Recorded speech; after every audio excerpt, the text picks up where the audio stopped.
Hello दोस्तों, स्वागत है आपका हमारी इस नई वीडियो में। आप देख रहे हैं आपका अपना यूट्यूब चैनल अप्रेंटिसशिप गाइड, जिसमें है ऑल अबाउट अप्रेंटिसशिप ट्रेनिंग। दोस्तों, इस वीडियो में हम बात करें गोवा शिपयार्ड लिमिटेड, जो कि गवर्नमेंट ऑफ इंडिया के मिनिस्ट्री ऑफ डिफेंस के अंडर में आता है और ये गवर्नमेंट ऑफ इंडिया का एक एंटरप्राइज, इसके द्वारा निकाली गई परमानेंट रिक्रूटमेंट के बारे में। जी हाँ दोस्तों, गोवा शिपयार्ड लिमिटेड की ओर से मैनेजमेंट ट्रेनिंग के पदों के लिए परमानेंट वैकेंसी निकाली गई है, जिसमें जिन कैंडिडेट्स के पास में इंजीनियरिंग में बीटेक की क्वालिफिकेशंस है, वो कैंडिडेट इसमें अपना एप्लीकेशन फॉर्म वो सबमिट कर सकते हैं। दोस्तों, इसका एप्लीकेशन फॉर्म भरने की जो लास्ट डेट है वो 2 फरवरी 2024 रखी गई है। दोस्तों, सबसे पहले तो चलेंगे हम इसके ऑफिशियल नोटिफिकेशन पे और जानेंगे कि इसमें क्या क्या एलिजिबिलिटी क्राइटेरिया कैंडिडेट्स के लिए रखा गया, नंबर ऑफ वैकेंसीज क्या है, एजुकेशन क्वालिफिकेशंस क्या क्या रखी गई है। दोस्तों, अप्रेंटिसशिप ट्रेनिंग और टेक्निकल सरकारी जॉब्स के लेटेस्ट अपडेट पाने के लिए आप हमारे चैनल को सब्सक्राइब कर ले, बेल आइकन पर क्लिक कर नोटिफिकेशन ऑन कर ले, ताकि वीडियो के माध्यम से आप तक सारी जानकारी पहुंचते रहे।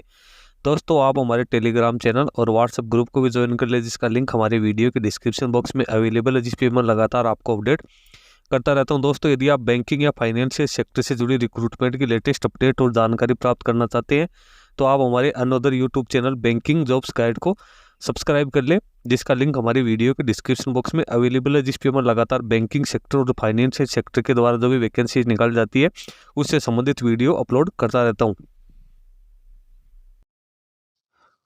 दोस्तों, ये वो नोटिफिकेशन जो कि गोवा शिपयार्ड लिमिटेड की ओर से जारी किया गया है। सबसे पहले तो आपको इसकी वेबसाइट देखने को मिल जाएगी www.goashipyard.in। यहाँ पे आप देख सकते हो, जो ए कैटेगरी में आपको दिखाई देगा direct recruitment regular employment post. अब यहाँ पे आपको नंबर ऑफ पोस्ट दी हुई है, एसेंशियल क्वालिफिकेशन दी हुई है और अपर एज लिमिट यहाँ पे आपको दी हुई है। सबसे पहले तो आपको जो पे स्केल मिलेगी कैंडिडेट को, वो 7th पे कमीशन की के अकॉर्डिंग दी जाएगी, जो कि जिसकी पे स्केल होगी 40,000 से लेकर 1,40,000। और यहाँ पे आप देख सकते हो, मैनेजमेंट ट्रेनिंग मैकेनिकल के पास में फुल टाइम बीटेक की योग्यता होनी जरूरी है। मैकेनिकल इंजीनियरिंग में मिनिमम 60% मार्क्स के साथ। उसके बाद मैनेजमेंट ट्रेनिंग इलेक्ट्रिकल की बात करें तो इसमें भी कैंडिडेट्स के पास में फुल टाइम रेगुलर बीटेक की क्वालिफिकेशन होनी जरूरी है इलेक्ट्रिकल डिसिप्लिन में, मिनिमम 60% मार्क्स के साथ। और मैनेजमेंट ट्रेनिंग इलेक्ट्रॉनिक्स की बात करें तो इसमें भी बीटेक की क्वालिफिकेशन रखी गई है। एज लिमिट की अपने यहाँ पे बात करें तो यहाँ पे SC/ST के लिए 33 वर्ष, OBC के लिए 31 वर्ष और जनरल EWS के लिए 28 वर्ष रखी गई है। फिर मैनेजमेंट ट्रेनिंग नेवल आर्किटेक्चर की बात करें तो इसमें भी कैंडिडेट्स के पास बीटेक की क्वालिफिकेशन मांगी गई है। परसेंटेज यहाँ पे 60% रखा गया है। फिर मैनेजमेंट ट्रेनिंग ह्यूमन रिसोर्स, इसमें कैंडिडेट के पास में 2 साल की MBA या क्वालिफिकेशन या डिप्लोमा होना जरूरी है। उसके बाद मैनेजमेंट ट्रेनिंग की बात करें तो इसमें ग्रेजुएट होना जरूरी है। कैंडिडेट के पास CA की क्वालिफिकेशन होनी है या ICMA की क्वालिफिकेशन होनी जरूरी है। अब नंबर ऑफ वैकेंसीज की बात करें तो मैनेजमेंट ट्रेनिंग मैकेनिकल की 12 पोस्ट है, मैनेजमेंट ट्रेनिंग इलेक्ट्रिकल की 7 पोस्ट है, मैनेजमेंट ट्रेनिंग इलेक्ट्रॉनिक्स की 3 पोस्ट है और मैनेजमेंट ट्रेनिंग नेवल आर्किटेक्चर की 10 है। Human management training human resource की 3 है। मैनेजमेंट ट्रेनिंग फाइनेंस की यहाँ पे 3 वैकेंसीज निकाली गई है। उसके बाद यहाँ पे आप एजुकेशन क्वालिफिकेशंस देखोगे तो यहाँ पे ग्रुपिंग ऑफ डिसिप्लिन, यानी कौन सी मैकेनिकल में कौन कौन से इसमें डिसिप्लिन है, जो ब्रांच है जिनको शामिल किया गया। नेवल आर्किटेक्चर में कौन सी, इलेक्ट्रिकल में कौन सी, इलेक्ट्रॉनिक्स में कौन कौन सी है, तो आप यहाँ पे ये चेक कर सकते हो कि किस किस ब्रांच के कैंडिडेट इसमें एप्लीकेशन फॉर्म हो वो सबमिट कर पाएंगे। उसके बाद आगे अपन चलते हैं तो यहाँ पे सिलेक्शन प्रोसीजर की बात करें तो कैंडिडेट का यहाँ पे रिटर्न एग्जाम होगा, जो कि कंप्यूटर बेस्ड रिटर्न एग्जाम या पेन पेपर बेस्ड टेस्ट होगा। इसमें आप देखो तो पार्ट फर्स्ट है उसमें डिसिप्लिन नॉलेज क्वेश्चंस है वो 60 मार्क्स के होंगे। पार्ट सेकंड में general management aptitude, mental ability, reasoning, English, data analysis, numerical ability के 25 क्वेश्चंस होंगे। इस प्रकार से टोटल 85 क्वेश्चंस रखे गए हैं। टाइम आपको 60 मिनट मिलेगा। पेपर हो हिंदी और इंग्लिश दोनों में आपको मिल जाएगा। ये मल्टीपल चॉइस वाले क्वेश्चन होंगे। इसमें जो अनरिजर्व और EWS कैंडिडेट को 50% और जो अदर रिजर्वेशन कैटेगरी को 45% मार्क्स वो मिनिमम प्राप्त करने जरूरी है।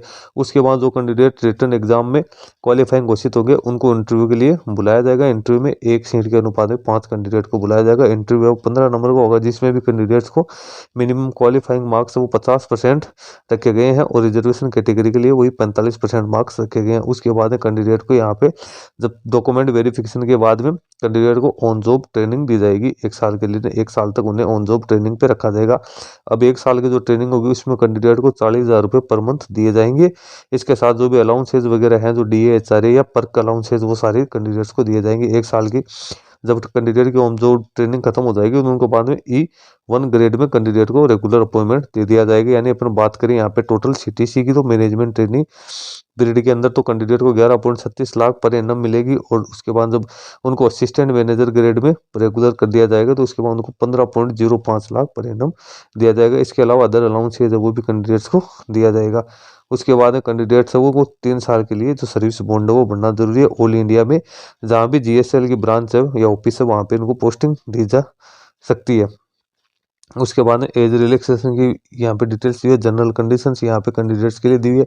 एप्लीकेशन फ़ी की बात करें तो 500 रुपये एप्लीकेशन फ़ी है, वो कैंडिडेट को पेड करना है। SC ST फिजिकल डिसेबल एक सर्विसमैन कैंडिडेट है वो इसमें एग्जम्प्टेड रखे गए हैं, और ये फ़ी का पेमेंट है वो कैंडिडेट को ऑनलाइन मोड में ही करना होगा। कैंडिडेट को एप्लीकेशन फॉर्म है वो फिलअप करने के लिए इसकी ऑफिशियल वेबसाइट के कैरियर सेक्शन में जाना है, जहाँ पे जाके कैंडिडेट सबसे पहले उन्हें एडवर्टाइजमेंट है वो अच्छी तरीके से केयरफुली चेक करना। उसके बाद कैंडिडेट को एप्लीकेशन फॉर्म हो वो सबमिट करना। अपर एज लिमिट की गणना है 30/11/2023 के अकॉर्डिंग की जाएगी। यदि कैंडिडेट की कोई क्वेरी है तो उनको ये recruitment@goacpr.com इसकी ऑफिशियल जो ईमेल आईडी उस पर जाके कैंडिडेट है वो अपना क्वेरी है उसका सोल्यूशन मांग सकता है। अब यहाँ पे इंस्ट्रक्शंस फॉर अप्लाइंग ऑनलाइन दिए हैं, तो कैंडिडेट्स को यहाँ पे क्या क्या डॉक्यूमेंट्स है जो कि अपलोड करने हैं तो आप देख सकते हो। पासपोर्ट साइज की फोटोकॉपी है, वो फोटोग्राफ्स वो है, ब्लैक पेन से कैंडिडेट के सिग्नेचर होने जरूरी है। यहाँ साइज भी आपको दी है। फिर 10th की मार्कशीट, एजुकेशन क्वालिफिकेशन की मार्कशीट, डिग्री है, caste certificate, experience certificate, online transaction के रिसिप्ट, आधार कार्ड है। उस हिसाब से कैंडिडेट को उसके बाद कैंडिडेट को फी का पेमेंट करना है। डॉक्यूमेंट्स है जो यहाँ पे साइज दी हुई साइज के अकॉर्डिंग ही कैंडिडेट को डॉक्यूमेंट्स की साइज रखनी है। ऑनलाइन एप्लीकेशन फॉर्म है वो 3 जनवरी 2024 से बढ़ना शुरू हो चुका है। इसका ऑनलाइन एप्लीकेशन भरने की फॉर्म भरने की जो लास्ट डेट है 2/2/2024 रखी गई है। तो दोस्तों इस परमानेंट रिक्रूटमेंट की भर्ती के बारे में मैंने इंपॉर्टेंट नोट्स हैं जो कि आपको बता। अब जो कैंडिडेट सारे एलिजिबिलिटी क्राइटेरिया कंप्लीट करते हैं इसकी ऑफिशियल वेबसाइट के माध्यम से इसका एप्लीकेशन फॉर्म है वो सबमिट कर सकते हैं। दोस्तों इसका लिंक मैं अपनी वीडियो के डिस्क्रिप्शन बॉक्स में डाल दूंगा, जहां से आप इसको डाउनलोड करके चेक कर सकते हो। दोस्तों इसके बारे में अदर कोई अपडेट आएगी तो मैं अपने यूट्यूब चैनल के माध्यम से आप तक पहुंचाता रहूंगा। इस वीडियो में इतना ही। वीडियो अच्छा लगे लाइक शेयर करना, कोई क्वेरी हो कमेंट करके बताना। धन्यवाद।